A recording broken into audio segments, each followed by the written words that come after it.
It's the one thing that we all have, the mind, right? But it's the one thing that we don't have a manual for. We buy a blender, we get a manual. Our iPhone comes with a manual. We get a car and it has a manual.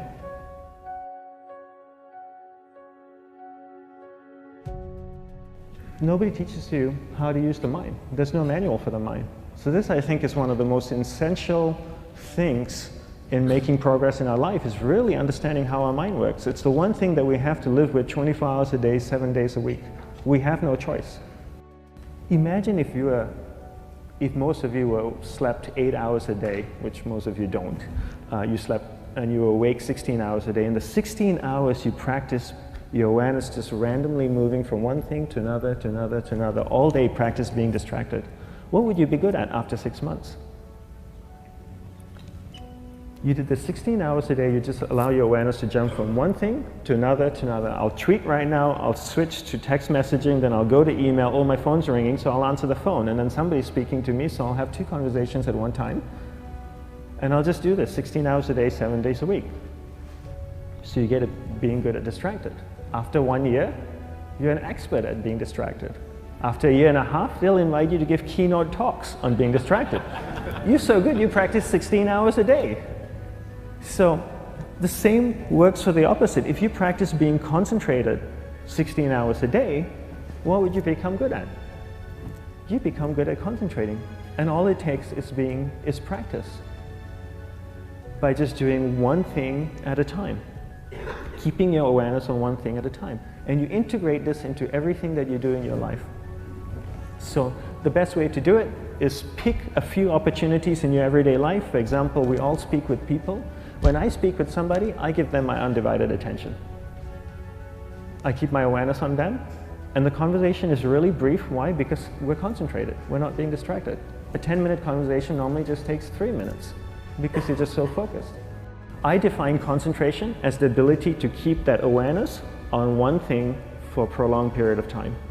So if I can keep my awareness on Eric and not drift away and think about the wedding, or drift away and think about the vacation, or what I'm going to do later, then I'm concentrating on Eric. Every time it drifts away, I bring it back. And the more I practice this, the more I practice concentration. So concentration is the ability to keep your awareness on one thing for a prolonged period of time. And that's a very simple definition of concentration. How do you get better at concentration? You practice this. You practice this 24 hours a day, 7 days a week. And it's the only way to get good at it. And what's the best way to practice it? The best way to practice it is to integrate it into everything that you do in your life. Not to meditate 10 minutes in the morning. It doesn't work. You really need to look at your life the same way a sprinter in the Olympics looks at his life. You've all heard of Usain Bolt, the man that won the gold medal twice, 2 Olympics in a row, broke the world record. I don't know anything about him, to be honest. But if I was looked at him, he obviously sprints, he practices running, probably does a lot of long distance, he probably does a lot of stretching as well, I'm sure he gets massages. He looks like he eats the right kind of food. Drinks the right amount of water, takes vitamins. His whole day is so disciplined. For what? To prepare him for 9.57 seconds. I think that's what the world record is, right? 400 meters, 9.5 or 9.57 seconds. His whole day is preparing him for that short time, not the other way around. A lot of people say, you know what, I need to be more concentrated. So you know what, I'm going to meditate in the morning, I'll sit down for 2 minutes. Okay, now I'm Zen master. And the remaining 23 hours and 58 minutes, they just go about being ordinary and crazy. How does that work? How would you change? It's not balanced at all. So if for 23 hours and 58 minutes you were not being concentrated, you allowed your awareness to jump from one thing in your mind to another thing, to another thing, to another thing, to another thing, in an uncontrolled way, what would you be good at? And out of a prolonged concentration comes the wonderful power of observation. You just become more observant, and when you become more observant, you see solutions quicker and you solve things quicker. And it's a wonderful, powerful feeling when somebody is concentrated on you and not being distracted. So the best way is to integrate it into your everyday life. You're speaking with your spouse, give her or give him your undivided attention. So develop your awareness, integrate it into everything that you do in your life. And that's the best way you become good at. The next thing we need to develop is develop your will. Will is really important. Will is almost like a muscle in your mind, and you use that to pull and control your awareness and take it from one area of the mind to another. And the will needs to be developed, and same like concentration, if you don't cultivate the will, it doesn't grow. And this is something that really needs to be cultivated. How do you develop the will? There's 3 very simple ways to develop the will. 1 is you finish what you begin. 2 is you finish it well beyond your expectation, no matter how long it takes. 3 is you do a little bit more than you think you can do. All of those things require effort, and effort is will. It's so much easier to start a project than to finish a project, right? When you start a project, you're feeling creative, you're feeling inspired, you're full of energy. At the end of the project, you go, whose idea was this? So it requires tremendous amount of will to finish, and every time you complete something, you develop a little bit more will, and you have that muscle. And will is an amazing thing to develop, because once you develop will, that same will you can use in every aspect of your life to keep your awareness on one thing at a time, to finish projects, to see things through to the end, anything you want. The best way to develop will, bring it into your everyday life, into everything that you do. Give you an example, the way I integrate it into my everyday life, I try and finish what I begin. So for example, going to sleep. I sleep every night, so I put on my pajamas, I floss, I brush my teeth, I go to bed, I sleep, I wake up in the morning, I make the bed. Why? Because I'm finishing what I start.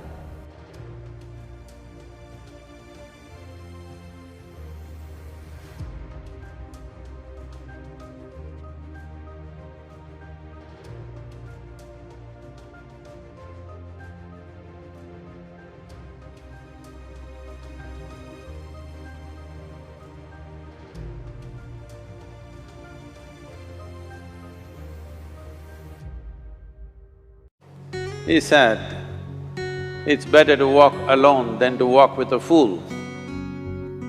If you want, consciously you can evolve in this evening. There is no limit as to how a human being can become. This is something that every human being must do. Then coming together will be hugely rewarding.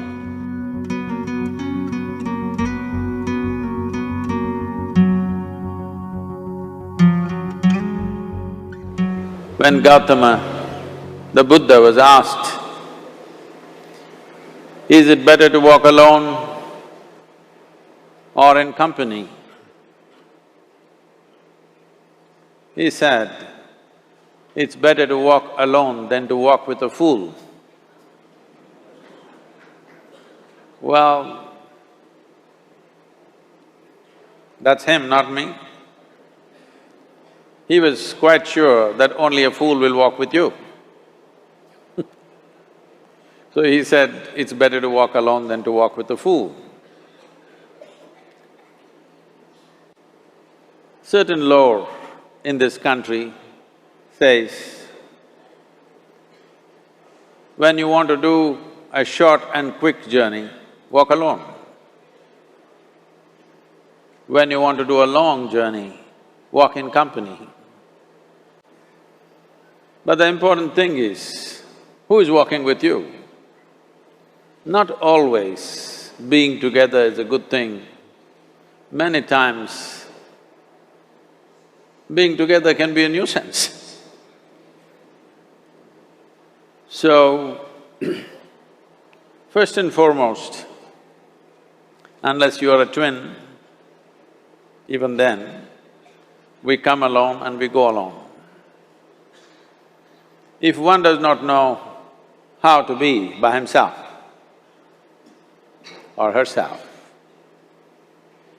then being together can be a lot of nuisance. We are referred to as human beings. Human beings means Every other creature is what it is simply because of what it does. But a human being can simply be, which is a unique quality of the human being, that we can simply be, that we are not compulsive action, that's what it means.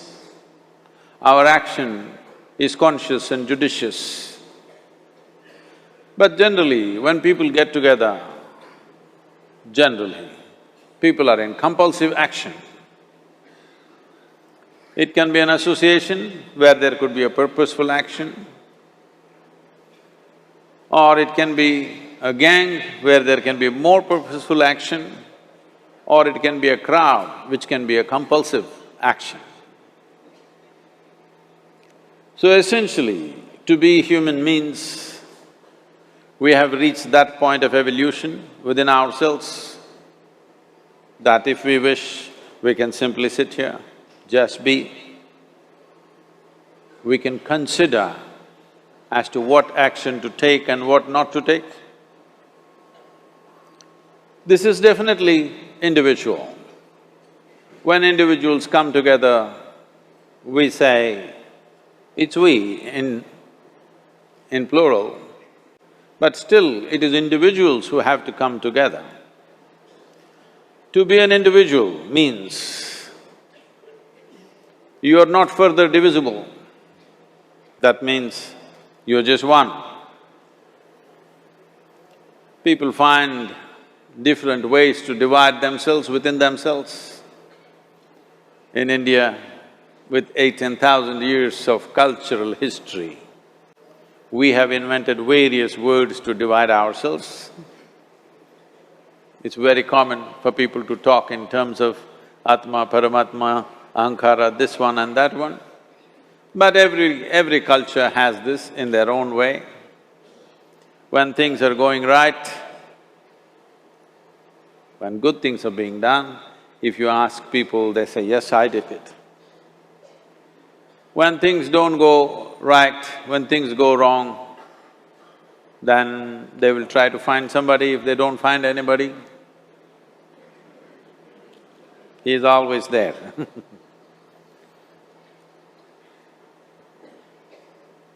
When they are very wonderful, of course they take pride in being how wonderful they are.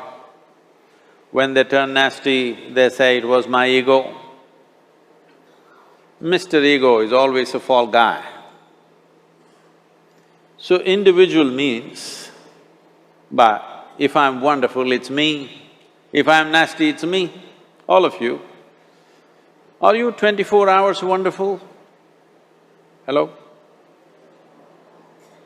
Are you 24 hours wonderful? No, sometimes wonderful, sometimes nasty, sometimes beautiful, sometimes ugly. It's okay.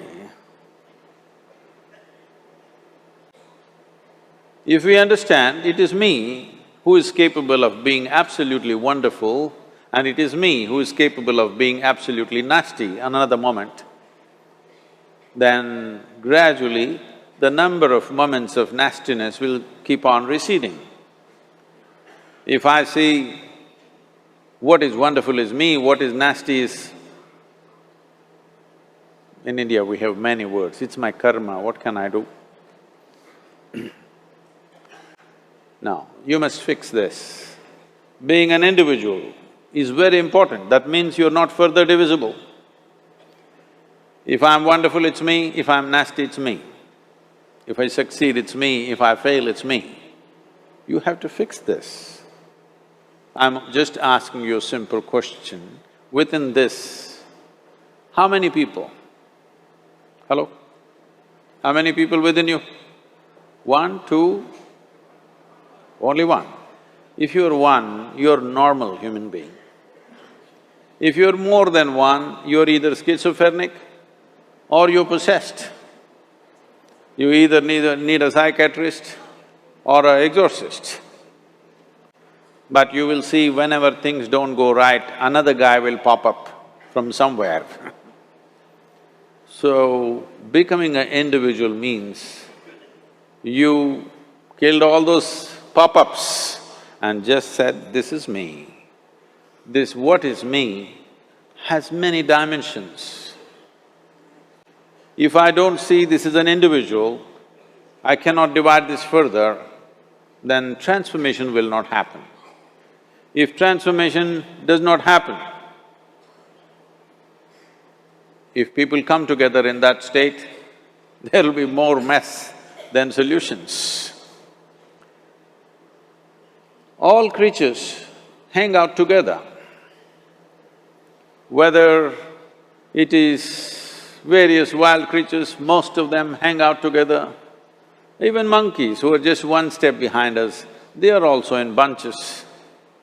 It is only human being who can sit alone and transform himself or herself, because this is the prerogative of being human, that we can simply be. This is why you are called human being, you are capable of being. You are not in a compulsive state of activity. If you want, consciously you can evolve. In this evening you can evolve, if you're willing. It doesn't take 1,000,000 years, because our evolution is not biological anymore, our evolution is conscious. For every other creature, it is fixed. Nature has fixed 2 lines within which every other creature lives and goes. But once you have come as a human being, there is only bottom line, there is no top line. There is no limit as to how a human being can become. So before we associate ourselves with people, it'll be good every day in the morning or a certain period of your life, if one withdraws to spend a little time with oneself and see how, in what ways can this be little better than the way it was yesterday, this life? How it can be a little better life than what it was yesterday? Because most people are coming together for their needs. To fulfill needs, people come together. Some people come together to fulfill a purpose or a cause. Some people come together to eat, drink and be together because they cannot be alone. This is something that every human being must do. A certain period of time, you do one thing, just 24 hours, take a break from everything, not today, right now you're among people. You take a break sometime, just 24 hours. And don't read, don't watch television, don't use the phone. Simply sit in your room, alert, not sleeping. And if you watch the nature of your mind, you yourself will certify, this is a madman. Because for most people, their mind cannot stay on any one thing. Unless they're in activity, simply they cannot be here.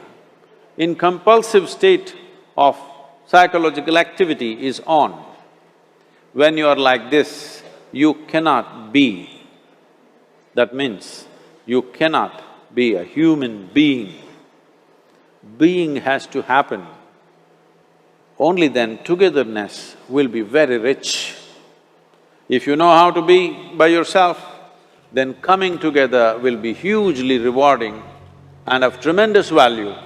That means we came together consciously.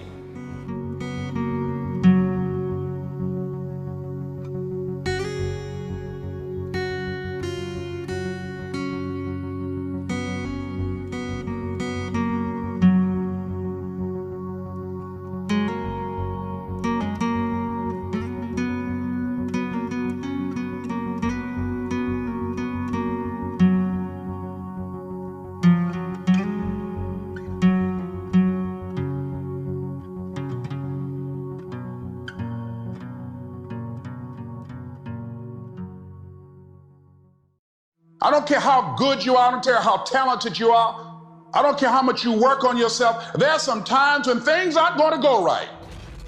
There are times when anything that can happen will happen. Life happens. The unexpected, the uncalled for, the unintentional. We've been damaged emotionally. damaged spiritually. It may be your business. It may be your heart that is broken today. It may be the number in your bank account that is screaming, "You are broke." You can break physically, you can break mentally, you can break your heart, you can break your spirit, and all of those are gonna leave a mark. But the mark that they leave can be the mark of victory or it can be the mark of defeat. It is staying with the breaking that produces the blessing. It is not what you go through that determines where you end up.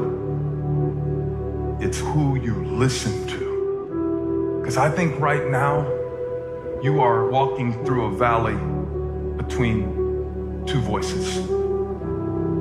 One is wisdom, one is worry. One is gratitude, one is grumbling. One is blame, one is faith.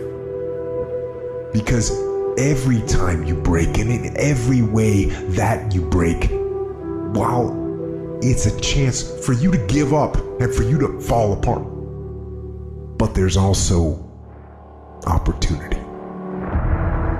to get stronger and get smarter and get faster and get tougher and get more stable and get more resilient and get better. What I need you to do is I need you to find a reason to keep going. And if you can find a reason to keep going, I know you're strong enough to do it because you're human. And every human has what it takes to get past whatever they're going through if they decide to. Push through it. Push through it. Tragedy and trials come to everybody. Only the strong survive. The fight isn't over. The fight is just beginning. You have the opportunity to show the world what you are really made of. I need you to look at that sickness that's going on in your life right now, whatever it is. I want you to say, I can beat it. I can beat it. I will beat it. I must. I got a family to live for. I ain't through yet. My life ain't over yet.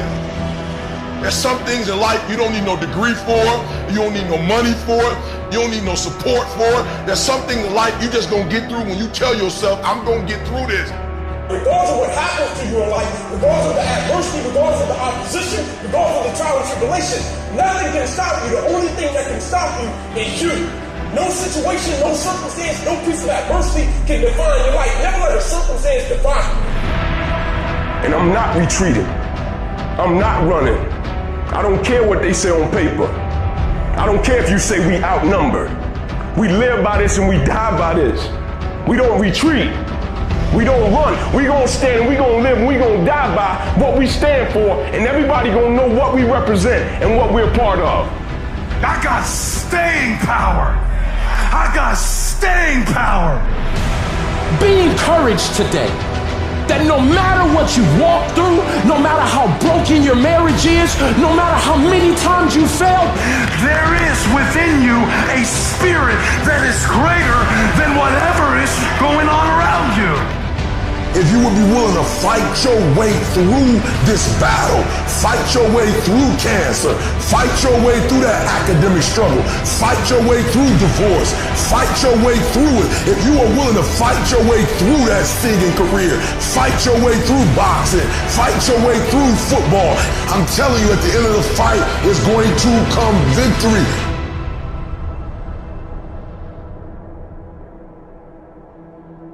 And as you crawl up and out of that dismal and wretched place, as you rise above what you were, and as you take the form of who you are supposed to be, you will see that in the very act of standing up, in the very act of fighting on, you will become and you will remain